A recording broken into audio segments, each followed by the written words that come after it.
Suman TV ಕನ್ನಡದ ವಿಶೇಷ ಚರ್ಚಾ ಕಾರ್ಯಕ್ರಮಕ್ಕೆ ಸ್ವಾಗತ. ಹುಲಿಕಲ್ ನಟರಾಜು ಅವರು ಮಾತಾಡ್ತಾ ನಮ್ಮ ಇಂದಿನ ಎಪಿಸೋಡ್ನಲ್ಲಿ ಹೇಳಿದ್ರು, ಅವರಿಗೊಂದು ನೋವಿತ್ತು ಅನ್ನುವಂಥದ್ದು. ಆ ನೋವು ಏನು, ಅವರ ಬದುಕಿನಲ್ಲಿ ಮುಂದೇನಾಯ್ತು ಅಂತ ಕೇಳ್ತಾ ಹೋಗೋಣ. ಸರ್, ತಾವು ಕಳೆದ ಎಪಿಸೋಡ್ನಲ್ಲಿ ಒಂದು ನೋವಿತ್ತು ಅಂತ ಹೇಳಿದ್ರಿ, ಅದನ್ನು ತುಂಬ ಭಾವುಕರಾಗಿ ಹೇಳಿದಂಥದ್ದು. ಸೊ ಆ ನೋವು ಏನು ಸರ್, ಏನದು? ಆ, ಈ ಮನುಷ್ಯನ ಬದುಕಿದೆಯಲ್ಲ, ಮನಸ್ಸು ಎಲ್ಲಿಗೋ ತಗೊಂಡೋಗುತ್ತೆ ನಮ್ಮನ್ನು. ಅದಕ್ಕೆ ಭಾವನಾತ್ಮಕ ಜೀವಿಗಳು ಅಂತ ಹೇಳಿ ಕರಿತೀವಿ. ಅಮ್ಮ ಎಷ್ಟೇ ಕಷ್ಟ ಬಿದ್ದರೂ ಕೂಡ ನಮ್ಮಮ್ಮ, ನಾವು 7 ಜನನ ಸಾಕೋದು ತುಂಬ ಕಷ್ಟ ಇತ್ತು. ಅಪ್ಪನ ಕೆಲಸ ಏನು, ಬರೀ ಪೂಜೆ, 3 ಕಡೆ ಅಲ್ಲಿ ಹೋಗಿ ಪೂಜೆ ಮಾಡಬೇಕು, ಅಷ್ಟೇ ಕೆಲಸ. ಹೂ ತರಬೇಕು, ಸ್ನಾನ ಮಾಡಬೇಕು, ಪೂಜೆ ಮಾಡಬೇಕು, ಯಾರೋ ಬರ್ತಾರೆ ಮಾಡಿ, ಇಷ್ಟೇ ಕೆಲಸ. ಮಧ್ಯಾಹ್ನ ಮೇಲೆ ಬಟ್ಟೆ ಇದು ಸೌದೆಗಳೆಲ್ಲ ತಂದು ಕೊಡೋದು ಅಮ್ಮಗೆ. ಇಷ್ಟಿದ್ರೂ ಅಮ್ಮನಿಗೆ ಒಂದು ಕೊರಗು, ನನ್ನ ಬಡತನ ನೀಗ್ತಾ ಇಲ್ಲ. ಒಂದು ಕಡೆ ಅವಮಾನ, ಒಂದು ಕಡೆ ಪರಿಸ್ಥಿತಿ ಹಿಂಗಾಗ್ತದೆ. ಯಾವಾಗಲೂ ಸಂಜೆ ಆದಮೇಲೆ ನಮ್ಮಮ್ಮ ಅಷ್ಟು ಕಷ್ಟ ಬಿದ್ದರೂ ಗೋಳಾಡೋರು. ಇದಕ್ಕೆ ಅಂದ್ಕೊಂಡಾಗ ಏನು ಮಾಡೋದು, ಈಗ ಯಾರ್ಯಾರು ಹೇಳ್ತಾರೆ, ಯಾರ್ಯಾರು ನಿಂಬೆಹಣ್ಣು ಕೊಡ್ತಾರೆ ಅವ್ರ ಹೋಗಿ ನಿಂಬೆಹಣ್ಣು ಇಸ್ಕೊಂಬರೋದು. ಆಮೇಲೆ ಏನೇನು ಪೂಜೆ ಹೇಳ್ತಾರೆ ಅದನ್ನು ಪೂಜೆ ಮಾಡೋದು. ಆಮೇಲೆ ಯಾರ್ಯಾರು ಮೈ ಮೇಲೆ ದೇವ್ರು ಬರುತ್ತೋ ಅಲ್ಲೆಲ್ಲ ಹೋಗೋದು. ಗುಂಗುರುಮಳೆ, ಗಂಗನಹಳ್ಳಿ, ಅರೆಮನೆ, ಎಲ್ಲೆಲ್ಲಿ ದೇವ್ರು ಬರುತ್ತೋ ಅಲ್ಲೆಲ್ಲ ಹೋಗೋರು. ಶನಿವಾರ ಬಂದರೆ ಸಾಕು ಅಮ್ಮ ಹೋಗೋರು. ಆಮೇಲೆ ಹೋಗ್ಬೇಕಾದಾಗ ನನ್ನ ಕರ್ಕೊಂಡು ಹೋಗೋರು. ಯಾವಾಗ ಒಂದ್ಸರಿ ಗಂಗನಹಳ್ಳಿಗೆ ಶನಿದೇವ್ರು ಬರುತ್ತೆ ಅಂತ ಹೇಳಿ ಕರ್ಕೊಂಡೋದಾಗ, ಈಗ್ಲಂಗೆ ದೀಪ ಇಲ್ಲ ಅಲ್ಲಿ. ಮುಂದುಗಡೆ ಒಂದು ಗರುಡಗಂಬದ ಕಲ್ಲಲ್ಲಿ ಇದು ಆ ದೀಪ ಉರಿಯೋದು. ದೇವ್ರ ಮುಂದೆ ಹಂಗೆ ಉರ್ಸಿರೋರು. ಆ ಅಜಾನುಭಾವು ದೇವ್ರು ಬಂತು ಮೈ ಮೇಲೆ 4 ಗಂಟೆಗೆ. ಬಂದಾದಮೇಲೆ ಎಲ್ಲರಿಗೂ ಉತ್ತರ ಕೊಟ್ಕೊಂಡು ಬಂದ್ಬಿಡ್ತು ದೇವರು. ನಮ್ಮಮ್ಮ, ನಮ್ಮಯ್ಯ, ನಾನು 3 ಜನ ಹಂಗೆ ಕೂತಿದ್ವಿ. ನಮ್ಮ ಅಯ್ಯನ ಹತ್ರಕ್ಕೆ ಬಂದ ಕಲೆ, ದೇವ್ರು ಹೊರಟೋಯ್ತು, ನೀನು ಹೊರಟೋಗು, ನಿನ್ನ ಹೆಂಡ್ತಿ ಬಿಟ್ಟು ದೇವ್ರು ಬಂದಮೇಲೆ ಹೇಳ್ಬಿಟ್ಟು ಕಳಿಸ್ತತೆ ಅಂತ ಹೇಳಿ ಕಳಿಸ್ತಾರೆ ಅವರ ಭಾಷೆನಲ್ಲಿ. ಆಗ ಅಯ್ಯ ಹೊರಟ್ಬಿಟ್ರು. ಯಾಕೆಂದರೆ 2 ಎಮ್ಮೆ ಇತ್ತು, ಒಂದು ದೊಡ್ಡ ಎಮ್ಮೆ, ಒಂದು ಸಣ್ಣ ಎಮ್ಮೆ. ಅದನ್ನು ಒಳಗಡೆ ಕಟ್ಟಬೇಕು, ಅವು ಎಲ್ಲ ಹೊರಗಡೆ ಇದ್ದಂಥವು. ಅಯ್ಯ ಹೊರಟ್ಬಿಟ್ರು.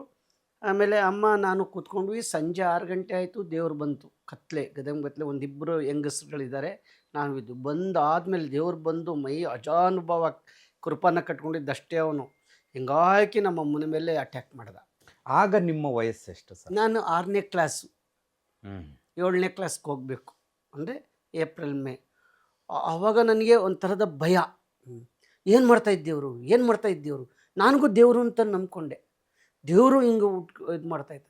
ಅಮ್ಮ ಹಿಂಗೆ ಕಿತ್ಕೋತಾ ಇದ್ದಾರೆ ಸೀರೆ. ಆವಾಗ ಈಗಲಂಗೆ ಲಂಗ ಇಲ್ಲ ಒಳಗಡೆ. ಆಮೇಲೆ ಬ್ಲೌಸ್ ಪೀಸ್ ಇಲ್ಲೊಂದು ಕಟ್ಕೊಳ್ಳೋದು, ಹಿಂಗೊಂದು ಬಟ್ಟೆಲಿ ಕಟ್ಟೋದಷ್ಟೇ ಸೀರೆ, ಅಂದರೆ ಚೌಕೆ, ಆಕೆ ರವಿಕೆ ಅಂದರೆ ಇಲ್ಲೊಂದು ಕಟ್ಟೋದು, ಗುಂಡಿ ಇರಲಿಲ್ಲ, ಅದು ಕಟ್ಕೊಳ್ಳೋರು. ಆದರೂ ನಮ್ಮಮ್ಮ ಒಂದು ಸ್ವಲ್ಪ ಧೈರ್ಯ ಮಾಡಿ ಅಲ್ಲಿಂದ ಅಜಾನುಭಾವನ ಹಿಂಗೆ ಏನು, ದೇವ್ರ ಬಾಯಿಲ್ ನಾನು ಶನಿದೇವ್ರು ಹಂಗೆ ಹಿಂಗೆ ಅಂತ ಅಂದಾಗ ಅಮ್ಮನ ಮೇಲೆ ಅಟ್ಯಾಕ್ ಮಾಡಿದ್ರು. ಅಮ್ಮ ಅದರಿಂದ ಕಿತ್ಕೊಂಡ್ರು, ಸೀರೆ ಎಲ್ಲ ಹರ್ಕೊಳ್ತು, ಹತ್ಕೊಂಡ್ರು, ನನ್ನ ತಪ್ಪಿಕೊಂಡ್ರು, ಸೀದಾ ನನ್ನ ಎಳ್ಕೊಂಡು ಬಂದುಬಿಟ್ರು. ಹಂಗೋ ಅವನು ಈಚೆಗಡೆಗೆ ಜೋರಾಗಿ ಬಂದ್ಬಿಟ್ಟ. ಅವನು ಬಂದೇಟಿಗೆ ನಮಗೆ ಕತ್ಲೆ ಆಗಿತ್ತು. ಅಲ್ಲಿ ಬರ್ತಾಯಿದ್ದೀವಿ, ಹಳ್ಳ ಬೇರೆ, ಗಂಗನಹಳ್ಳಿ ಹಳ್ಳ ಹರಿತಾ ಇದೆ. ನಮಗೆ ಕೊಚ್ಕೊಂಡೋದ್ರೆ ಸಾಕು ನಮ್ಮಮ್ಮ, ನನ್ನನ್ನು ಸೇರಿಸ್ಕೊಂಡು ಕೊಚ್ಕೊಂಡು ಹೋದ್ರೆ, ನೀರು ಹರಿತಾ ಇರೋದು, ಕೊಚ್ಕೊಂಡು ಹೋಗ್ಬಿಟ್ರೆ ಸಾಕು. ಕೊಚ್ಕೊಂಡು ಹೋಗಲಿಲ್ಲ. ಹಾಗೂ ಅಲ್ಲಿ ಊರಿನ ಹೊರಗಡೆ ಒಂದು ಬಾವಿ ಇತ್ತು. ಈಗ ಬಾವಿ ಇದೆಯೇನೋ ಗೊತ್ತಿಲ್ಲ, ಕಟ್ಟಿದ್ರು. ಆ ಬಾವಿ ಒಳಗಡೆ ಕಾರಕ್ಕೋಗ್ಬಿಟ್ರು. ನಾನಿರಲ್ಲ, ನೀನು ಹೋಗು ಅಂತ ಹೇಳಿ. ಆಮೇಲೆ ನಮ್ಮಮ್ಮನ ಸೀರೆ ಇಟ್ಕೊಂಡು ಬೇಡ ಬಾಮ್ಮ ಅಂತ ಹೇಳಿ ಊರ ಮುಂದೆ ಬಂದೆ. ಅಲ್ಲಿ ಮನೆ ಮುಂದೆ ನಮ್ಮ ಅಯ್ಯ ಎಲ್ಲ ನಮ್ಮ ಅಣ್ಣದಿರೆಲ್ಲ ಈಚಲು ಚಾಪೆ, ತೆಂಗಿನ ಗರಿ ಚಾಪೆಯಲ್ಲಿ ಅಲ್ಲಿ ಮಲಗಿದ್ರು. ಆಗ ಅಮ್ಮ ಹೇಳಿದ್ರು, ನಿಮ್ಮ ಅಯ್ಯನ ನಂಬ್ಕೊಂಡ್ರೆ, ಅಯ್ಯ ಅಂದರೆ ನಮ್ಮ ಅಪ್ಪನ ನಂಬ್ಕೊಂಡ್ರೆ ಚಿಪ್ ಕೊಡ್ತಾನೆ, ಚಿಕ್ಕನಾಗಲೇ ಚಿಪ್ಪನ್ನು, ನಮ್ಮ ಕೈಲಾಗಲ್ಲ, ನೀವು ಹೊಟ್ಬಿಡ್ರಪ್ಪ, ಎಲ್ಲರೂ ಓದಿಸ್ತೀನಿ ಅಂತ. ಆಗ ನಮ್ಮಮ್ಮ ಮನ್ಸು ಮಾಡಿ ನಮ್ಮನ್ನು ಊರಿನಿಂದ ಹೊರಗಡೆ ಇರೋಕ್ಕೆ, ಸಿದ್ಧಗಂಗಾ ಮಠಕ್ಕೆ. ಈ ಕತೆ ಕೇಳಿ ನಾವೆಲ್ಲ ಕೂತ್ಕೊಂಡೋಗಿ ತುರುವೇಕೆರೆಗೆ ನಡ್ಕೊಂಡೋದ್ವಿ. ನಾವು ದೊಡ್ಡಗಟ್ಟಕ್ಕೆ ಹೋದ್ವಿ ನಡ್ಕೊಂಡು. ಅಲ್ಲಿ ಯಾವುದೋ ಒಂದು ವ್ಯಾನ್ ಬರ್ತಿತ್ತು, ಇಲ್ಲ, ತುರುವೇಕೆರೆಗೆ ನಡ್ಕೊಂಡು ಹೋದ್ವಿ. ಅಲ್ಲೊಂದು ವ್ಯಾನ್ ಹಿಂಗೆ ಅಂದು ತಿರುಗಿಸಿ ಬಾಣಸಂದ್ರಕ್ಕೆ ಕರ್ಕೊಂಡು ಹೋದ್ರು. ಬಾಣಸಂದ್ರಲ್ಲಿ ಇಂಜಿನ್, ಸ್ಟೀಮ್ ಇಂಜಿನ್ ಇದು ರೈಲ್, ಅದರಲ್ಲಿ ಟ್ರೈನಲ್ಲಿ ಬಂದು ಕ್ಯಾಸನದಲ್ಲಿ ಇಳಿತಿದ್ದಂಗೆ ನಮ್ಮನ್ನೆಲ್ಲ ಇದು ಮಾಡೋದು. ನನ್ನ ಹಿಂಗೆ ಚೆಕ್ ಮಾಡಿದ್ರು, ಉಡ್ದಾರೆ ಎಲ್ಲ ಟಿಕೆಟ್ ಅವರು. ನಾವಿಲ್ಲ ಅಂತ ಹೇಳಿ ಹಿಂಗೆ ಬಂದುಬಿಟ್ಟು ನಮ್ಮಮ್ಮ. ಆಗ ನಮ್ಮ ಅಣ್ಣ ಇದು ಮಾಡಿಕೊಂಡ್ರು, ಶಿವಗಂಗಾ ಆದರೂ ನನಗೆ ಸೀಟ್ ಇದಾಗಲಿಲ್ಲ. ಸೀದಾ ನಾವು ಬಂದು ಉಲ್ಕಲ್ಲಿಗೆ ಬಂದ್ವಿ. ಈ 7th ಅಲ್ಲೇ ಓದೋಕ್ಕೆ ಸ್ಟಾರ್ಟ್ ಮಾಡಿದೆ. ಇಲ್ಲಿ ನೀವು ಕೇಳಬೇಕಾಗಿರೋದು, 4th ಒಂದು ಘಟನೆ ನಡೀತು. 4th ಇಂದ 5th ಹೋಗ್ಬೇಕಾಗಿತ್ತು.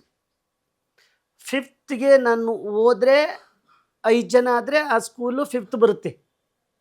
ಇಲ್ಲದ್ರೆ 5th ಬರಲ್ಲ.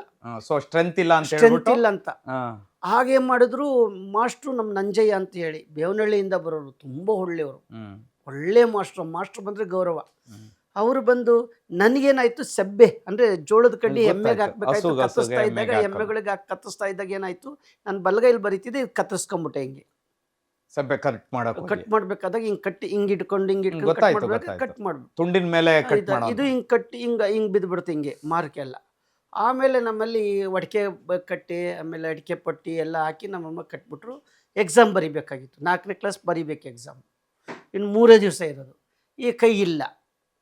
ನಂಜಯ್ಯ ನಮ್ಮ ಮಾಸ್ಟ್ರು ಹೋಟ್ಲಿಗೆ ಬಂದರು, ಕಾಫಿ ಕುಡಿಯೋಕ್ಕೆ ಬಂದು, ಏಯ್ ಏನು ಇವನು ಈ ಸೌಭಾಗ್ಯ ಏನು ಮಾಡ್ತೆ ಇವನ್ನ ಇದ್ದರೆ ಇವನು 5ನೇ ಕ್ಲಾಸಿಗೆ ಬರೋಕ್ಕೆ ಸಾಧ್ಯ, ಇಲ್ದರೆ 5ನೇ ಕ್ಲಾಸು ಸಿಗಲ್ಲ ನಮಗೆ ಅಂತ ಹೇಳಿ ಅವ್ರ ಮೇಷ್ಟ್ರು ನಮಗೆ ಸ್ಲೇಟಲ್ಲಿ ಬರ್ಸಿದ್ರು ಎಡಗೈಲಿ. ನನ್ನ ವೃತ್ತಿನಲ್ಲಿ ಎಡಗೈನಲ್ಲಿ ಅವತ್ತು ಪ್ರಾರಂಭ ಮಾಡಿದ್ದು. 5ನೇ ಕ್ಲಾಸ್ ಬಂತು ನಮ್ಮೂರಿಗೆ, ನಾನು ಇವತ್ತು ಎಡಗೈಲೇ ಕೆಲಸ ಮಾಡ್ತೀನಿ, ಎಡಗೈಲೇ ಬರಿತೀನಿ. ಅವ್ರನ್ನ ಜ್ಞಾಪಿಸ್ಕೋಬೇಕಾರದ ಆ ಮಾಸ್ಟ್ರನ್ನ. ಇಲ್ದಿರ ಅವರು ಬೇಡ ನೀನು ಅಂದರೆ ಸ್ಕೂಲ್ ಬರ್ತಿತ್ತು, ಏನೋ ಒಂದು ಆಗೋದು. ನನ್ನ ಸ್ಕೂಲ್ಗೆ ಹೋಗ್ತಿರ್ಲಿಲ್ಲ, ನಮ್ಮಮ್ಮ ಸ್ಕೂಲೇ ಬೇಡ ಅನ್ನೋ ಅಷ್ಟು ಮಟ್ಟಕ್ಕೆ ಬಂದ್ಬಿಟ್ಟಿತ್ತು. ಎಡಗೈಲಿ ಬರದೆ ಅವತ್ತಿಂದ ಎಡಗೈಲೇ ಬರೆಯೋಕ್ಕೆ ಸ್ಟಾರ್ಟ್ ಮಾಡಿದೆ. ಇಂಥ ಘಟನೆಗಳಿವೆ ಅಲ್ಲ, ಖಂಡಿತವಾಗ್ಲು. ಬಹಳ. ಆಮೇಲೆ ನನಗೆ TCH ಬಂದಾಗ ತಿರುವಾಗ್ಬಿಡ್ತು. ಆ ನೋವು, ನಮ್ಮಮ್ಮನಿಗೆ ಆದಂಥ ಅವಮಾನ ದೇವರ ಮೈ ಮೇಲೆ ಬಂದಿದ್ದು. ಅವಾಗ ನನಗೊಂದು ಪ್ರಶ್ನೆ ಬಂತು, ಏನು ಅಂದರೆ ದೇವರು ಮನುಷ್ಯನ ಮೇಲೆ ಹಿಂಗೆ ಅಟ್ಯಾಕ್ ಮಾಡುತ್ತಾ, ನಾವು ದೇವ್ರನ್ನ ಪೂಜೆ ಮಾಡಬೇಕಾ? ದೇವ್ರು ಇಂಥದ್ದು ಅಟ್ಯಾಕ್ ಮಾಡೋದಾದ್ರೆ ನಾವು ಯಾಕೆ ಬೇಕು, ಇದು ದೇವ್ರ? ಅವಾಗ ನನ್ನ ತಲೆಯಲ್ಲಿ ಹೊಳಿತು. ಬಹುಶಃ ನಿಮ್ಗೆ ಆ 6ನೇ ತರಗತಿಯಲ್ಲಿ ನಡೆದಂತಹ ಘಟನೆ ಇವತ್ತು ಈ ಪವಾಡ ರಹಸ್ಯ ಬಯಲು ಹುಲಿಕಲ್ ನಟರಾಜ್, ಡಾಕ್ಟರ್ ಹುಲಿಕಲ್ ನಟರಾಜ್ ಅಲ್ಲಿ ಒಂದು ಸಣ್ಣ ತಿರುವು ಏನಾಯ್ತು ಅಂದರೆ, TCH ಅಲ್ಲಿ 20 ಮಾರ್ಕ್ಸ್ಗೆ ಒಂದು ಪ್ರಾಕ್ಟಿಕಲ್ ಮಾಡಬೇಕು. ಓಕೆ. 20 ಮಾರ್ಕ್ಸ್ಗೆ ಅವ್ರ ಮೇಷ್ಟ್ರ ಕೈಲಿತ್ತು, ಅಬ್ದುಲ್ ಸತ್ತಾರ್ ಕೈಲಿತ್ತು. ಏನು ಮಾಡಬೇಕು, ಏನಾರು ಮಾಡಬೇಕು ಅಂತ. ಆಗ ನಾನೇನು ಮಾಡಿದೆ ಅಂದರೆ, ನಾಲಿಗೆ ಮೇಲೆ ಕರ್ಪೂರ ಉರ್ಸ್ಕೊಂಡು, ಇವನು ಉರ್ಸ್ಕೊಂಡಿದ್ನಲ್ಲ, ಇಲ್ಲಿ ಶನಿಮಾತ್ಮ ನೋಡಿದ್ರಲ್ಲ, ಉರ್ಸ್ಕೊಂಡಿದ್ದು, ನಾಲಿಗೆ ಮೇಲೆ ಕರ್ಪೂರ ಉರ್ಸ್ಕೊಂಡೆ, ಕೈನಲ್ಲಿ ಹಿಂಗೆ ಕರ್ಪೂರ ಉರ್ಸ್ಕೊಂಡೆ. ಹಾಗಾಗಿ ಅವರೆಲ್ಲರೂ ಅಂದ್ಬಿಟ್ರು, ಏನೋ ದೇವರೇ ಬಂದ್ಬಿಟ್ಟಿದ್ದು ಹಂಗೆ ಹಿಂಗೆ ಅಂತ ಎಲ್ಲ ತಿಳ್ಕೊಂಡಿದ್ರು.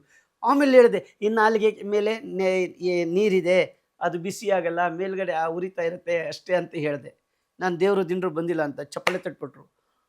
ಆಗ ಅವನ ಆಕ್ಟಿಂಗು, ನನ್ನ ನಿಜವಾದ ಅವನ ಇದು ಕಳ್ಳತನ, ನಾನು ತೋರಿಸ್ಕೊಟ್ಟ ಪ್ರಾಕ್ಟಿಕಲ್ ಸೈನ್ಸ್ ನನಗೆ ಅಲ್ಲಿಗೆ ಎಳೀತು. ಆಗ ನನ್ನ ಮನಸ್ಸು ಮಾಡಿದೆ, ಈ ನಿಟ್ಟಿನಲ್ಲಿ ಹೋದರೆ ಈ ದೇವಮಾನವರು ಬೂಟಾಡಿಕೆಯವ್ರನ್ನ ಬಯಲು ಮಾಡ್ಬೋದು ಅಂತ ಹೇಳಿ ಚಾಲೆಂಜಿಂಗ್ ತಗೊಂಡು ಇವತ್ತು 40 ವರ್ಷದ ಜರ್ನಿ ನಂದು. ವಾವ್, ಖಂಡಿತವಾಗ್ಲು ಸದ್ಯಕ್ಕೆ ಹೋಲ್ಡ್ ಮಾಡೋಣ. ಆ 40 ವರ್ಷಗಳ ಜರ್ನಿ ಯಾವ ರೀತಿ ಇದೆ? ಖಂಡಿತವಾಗ್ಲೂ ಡಾಕ್ಟರ್ ಹುಲಿಕಲ್ ನಟರಾಜ್ ಅವರು 40 ವರ್ಷ ಜರ್ನಿನಲ್ಲಿ ದೇವರ ಬರ್ತಾ ಇದೆ ಅನ್ನೋರ ವಿರುದ್ಧನೂ ಧ್ವನಿ ಎತ್ತಿದ್ದಾರೆ, ಮಾಟ ಮಂತ್ರಗಳ ವಿರುದ್ಧ ಧ್ವನಿ ಎತ್ತಿದ್ದಾರೆ, ಸತ್ಯಗಳನ್ನ ಸುಳ್ಳು ಮಾಡಿ ಪ್ರದರ್ಶನ ಮಾಡುವಂತ ಅನೇಕ ಸ್ವಾಮೀಜಿಗಳ ಕಳ್ಳಾಟವನ್ನ ಬಯಲು ಮಾಡಿದ್ದಾರೆ. ಈ ಎಲ್ಲ ಬಯಲಿಗೆ ಅವರಿಗೆ ಸಿಕ್ಕಂತ ಪ್ರತಿಫಲ ಏನ್ ಗೊತ್ತಾ? ಬೆದರಿಕೆ, ಕೊಲೆ ಮಾಡುವಂತಹ ಬೆದರಿಕೆ. ಇಂತಹ ಬೆದರಿಕೆಗಳ ಬಗ್ಗೆಯೂ ನಾವು ಚರ್ಚೆ ಮಾಡೋಣ. Stay tuned, Suman TV Kannada.